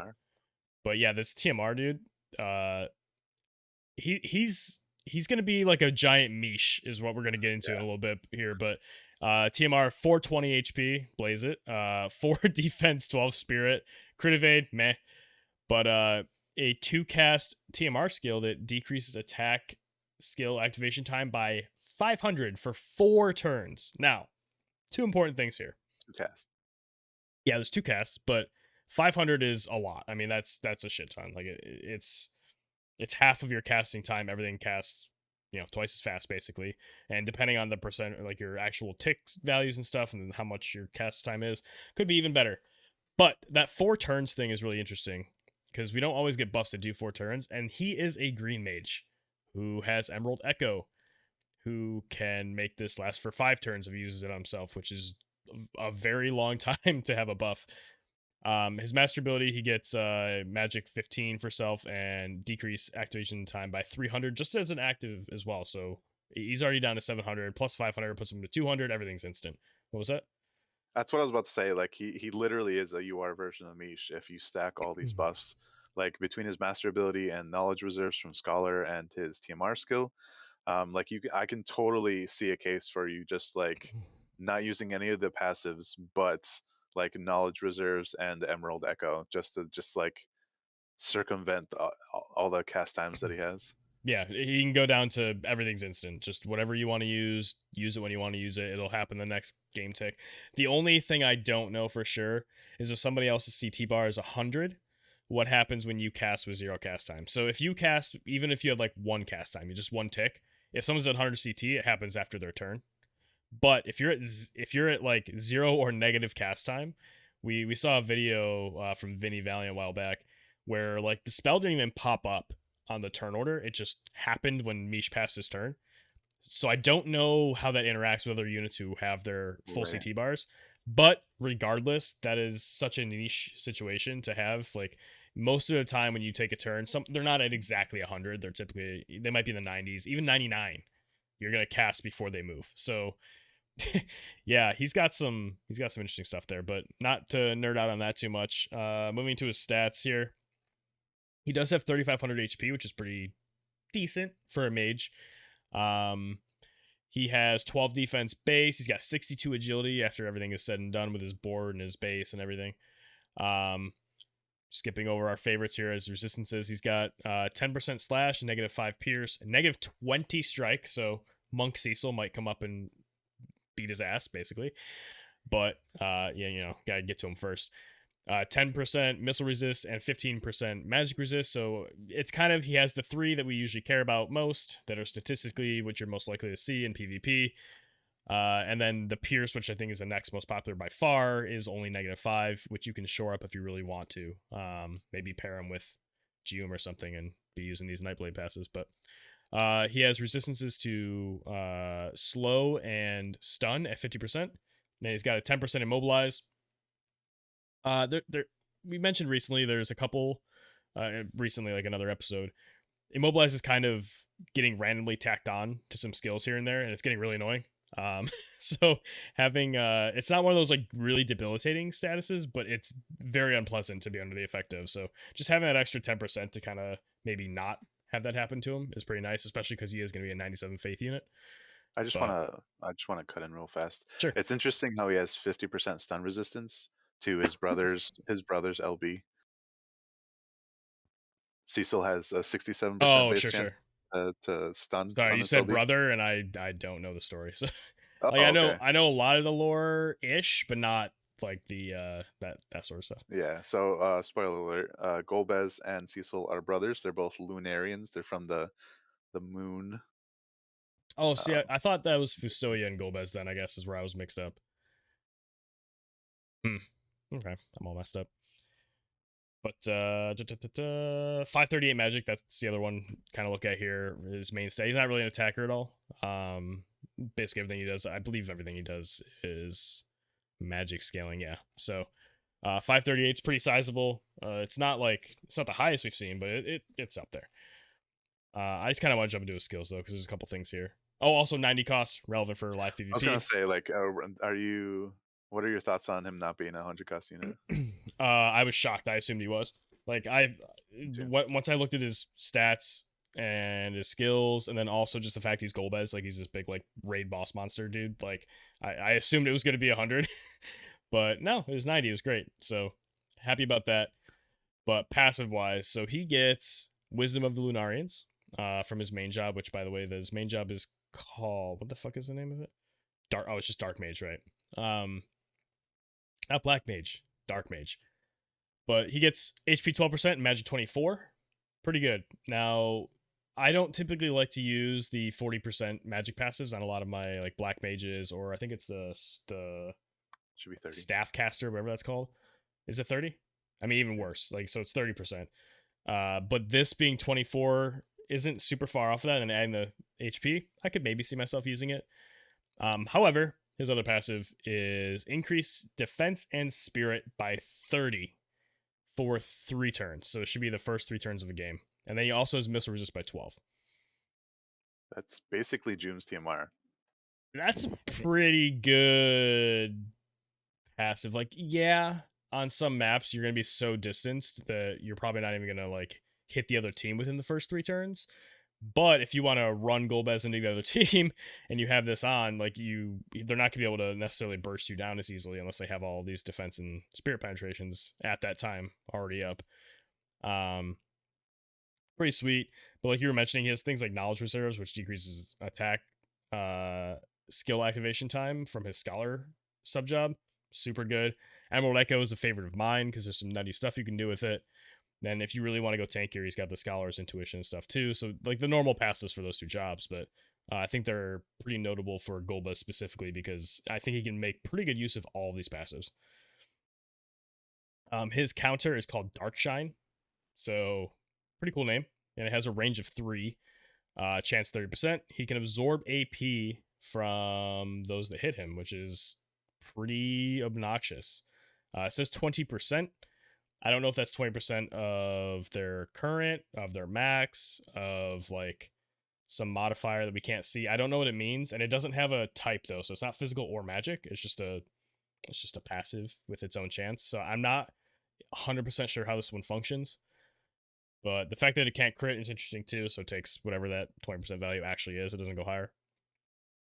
But unless you guys have info on that, I'm just going to kind of glance past that because I have no idea. I need to look in game because I swear it says something different in game. So his abilities, he's got Black Fang, which is instant cast, range 4, range height 1. This kind of is like spammable ability. But his spammable ability is kind of like a crush armor because it decreases spirit by 25 and then deals small damage. So that's pretty solid. Like I said, only 16 AP. So he's a mage that's going to start with the higher values. Really doesn't. He gets to open up with that into basically whatever he wants. However, he might also open with this. He's got Missing Moon, an upgrade from Eclipsing Moon. Increases magic attack by 35 for self.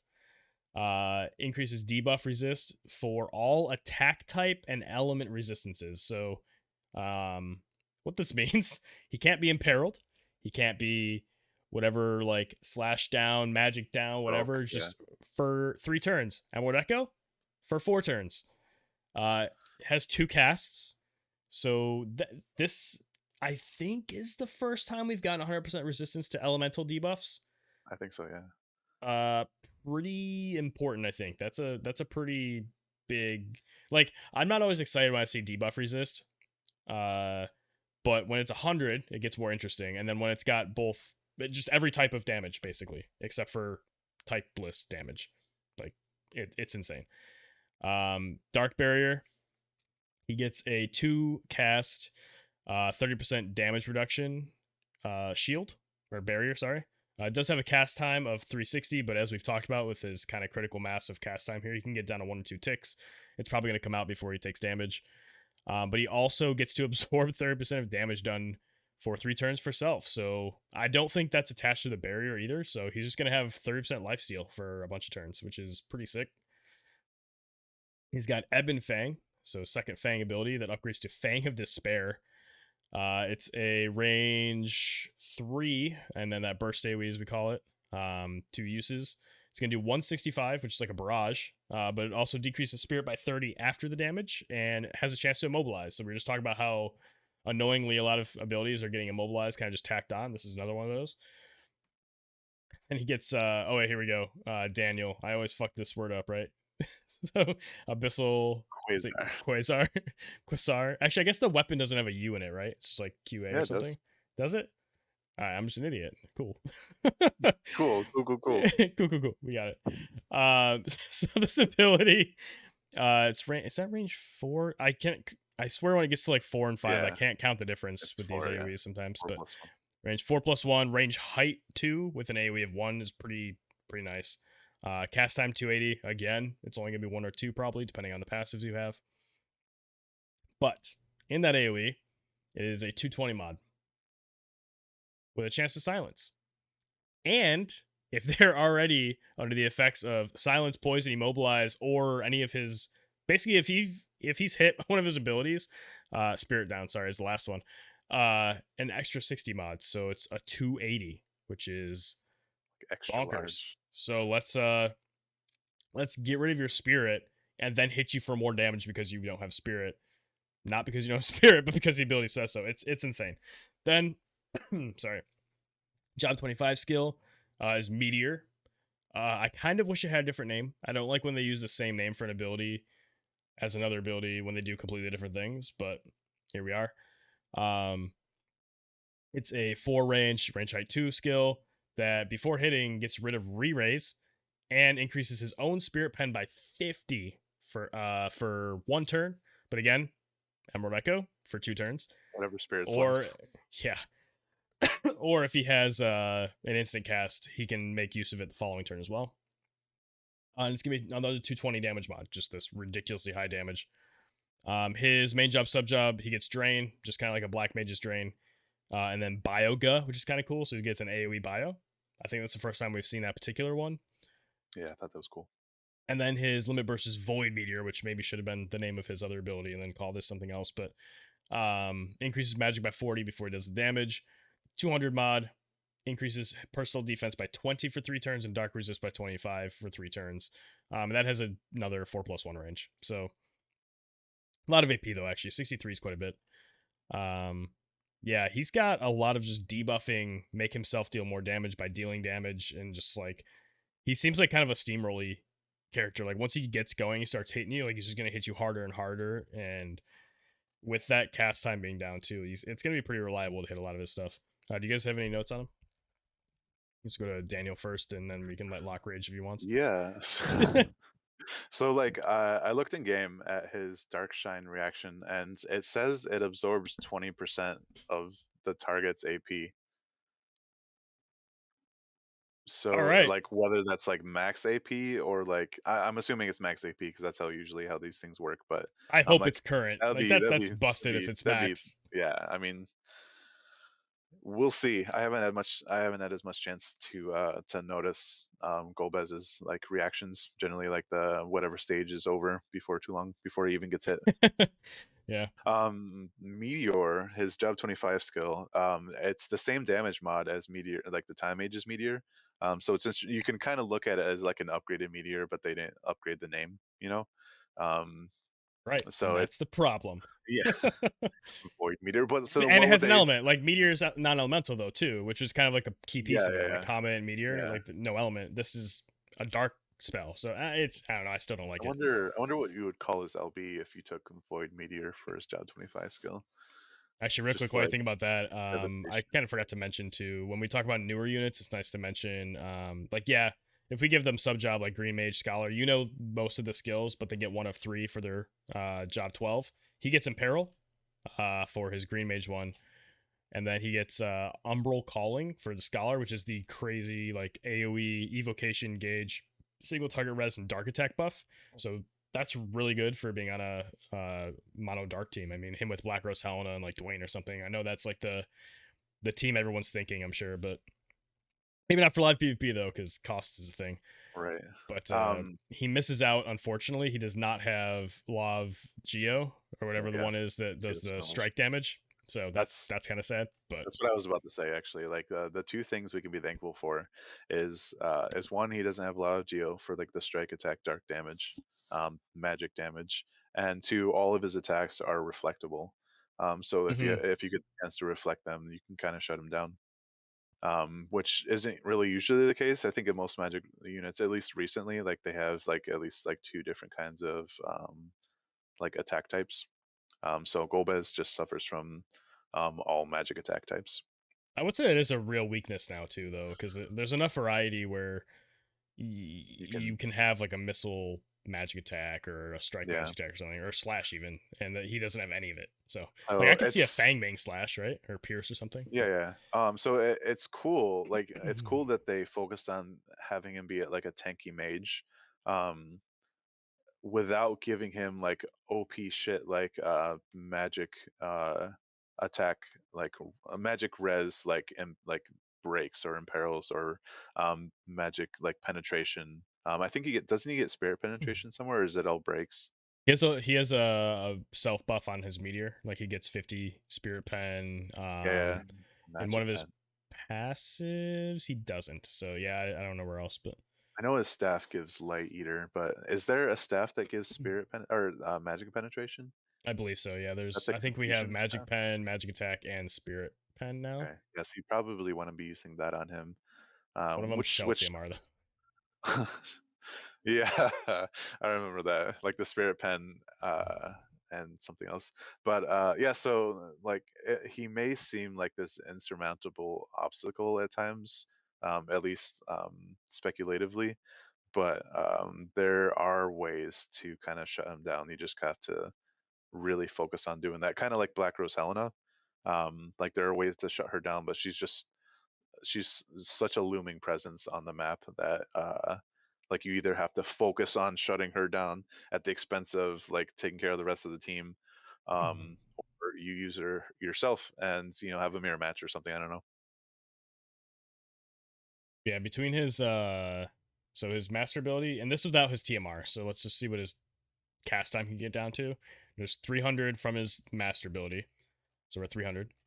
If he has his other passive on from the Scholar passive, that puts him up to 500 total. And then if he has Scholar subjob on, he actually gets Law of Speed Reading, which is a pretty cool ability because it gives you CT back, so you get a quicker second turn. But that's another 350. That's it. That's 850. Yeah. All of his skills are instant at that point. Well, not instant, but like one tick or they're whatever. one tick. Yeah, they're one tick. So you don't necessarily have to use his TMR. Right, right. They're not. I mean, they're technically not even instant if he has negative casting. You still have to pass the turn, but they're functionally, unless someone else, like I said, is at 100 CT exactly, it's instant. And again, with Emerald Echo, this is for 5 turns. Like it's not unrealistic to expect to actually be able to do that in a game. So sometimes you might look at these things like, I guess actually his meteor has a 360, which is faster than actual meteor. Actual meteor, I think, is a 200 cast. But it's like Abyssal Quasar is 280, and his Dark Barrier is 360. They're all just Your pass turn, most likely you're going to be able to do it before anyone Yes. hits you. But he I does think have he does have a decent selection of instant cast too, though. I think Comet is the 361. Oh no, Comet is 320. Meteor is 200. Yeah. So that's And yeah, that's 360 is crazy. really fast. Wow. For a 220 mod is crazy. Yeah. yeah, 360. Yep.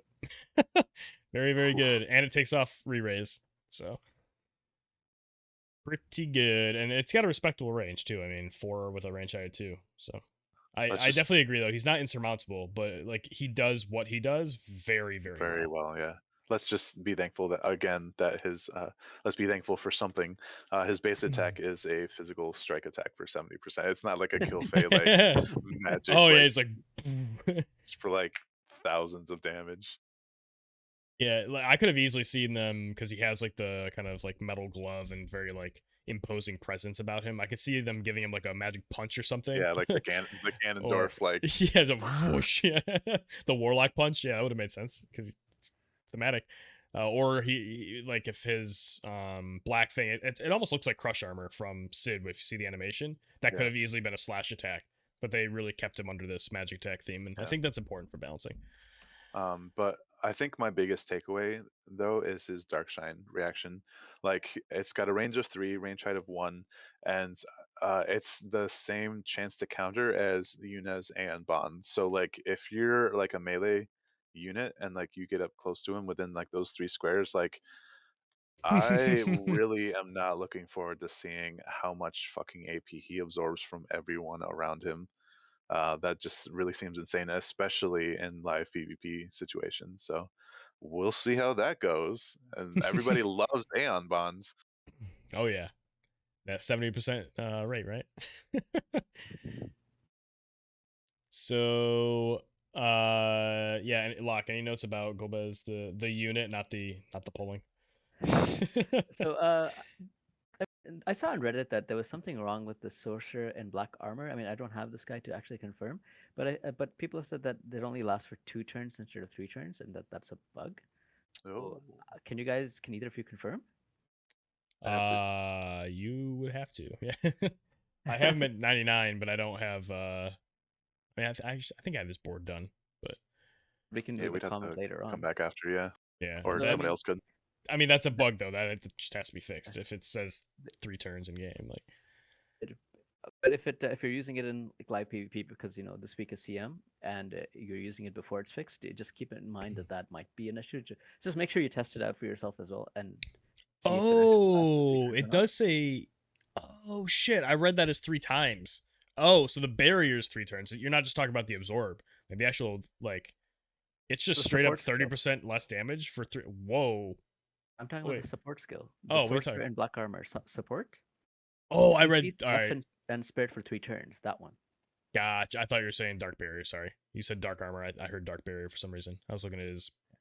So yeah, that's so just if you're using him in CM because a lot of people like to get these units like day 1 for some reason and max them at 120 on day 1. So if you are that, just make test it out and see if it actually does work or not. Um, yeah, like he seems insane. I was trying to get him but I didn't. But that's what it is. Yeah, he seems like he will pair really well with the all dark team, especially with Black Rose Helena. And then I typically don't like playing mages because of that cast time. He gets so much reduction that I mean I would really like to play him. So I think he's just an all around fantastic unit, but I don't think I have chance of playing him. So that's it. I oh god. I know I said I had one last thought, but my actual one last thought is like I'm also kind of worried about his dark barrier buff with his absorbing the damage he does. As he is snowballing, he's getting more and more health back. So like, oh god, yeah, we'll see what happens. I was just imagining like Black Rose Helena not even needing to be on her Arithmetician sub job and just going Spellblade and buffing his magic resistance and taunting blade and yeah, Golbez is a crazy addition to dark teams. Speaking of last thoughts, though, we do have the last thing to talk about, which is his weapon, the Shadow Dragon Staff. I'm just gonna say it, Magic version, and be done with it. I mean, the accuracy is 18. It's not 14 on the AIM version, but I don't know. I don't see it. Magic 168, and then at the +5 it gets 15 light killer and magic attack. You do have to upgrade to +5 to get either of those effects, so you're gonna see obviously the most with the +5. Any argument from you guys for AIM version, or are we just building 1 to 2 to maybe more magic versions? Magic. Yep, cool. All right, good. We're all in agreement.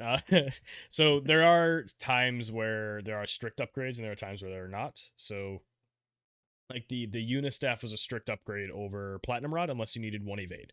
Like every other stat is higher, and it has the same modifier. This one has the same modifiers as other staffs as that staff, but slightly less magic. Not by much. It's like by less than 10, I think. But you don't always necessarily need the light killer, so I don't necessarily think you need to build like 3 of these. But maybe having more than 1 around would be good in case if we continue to have, a lot of light units and you are using both Helena and Golbez, you're going to want to have probably 2 of these. So I can see arguments for both, but I say 2. You guys agree? Probably. I don't know about 3. Seems a bit much, but I mean, if you're farming the stages for the medals, and you were around for the first time Final Fantasy 4 banner came, you're probably going to be farming the staff anyway. So at least having the recipes is nice.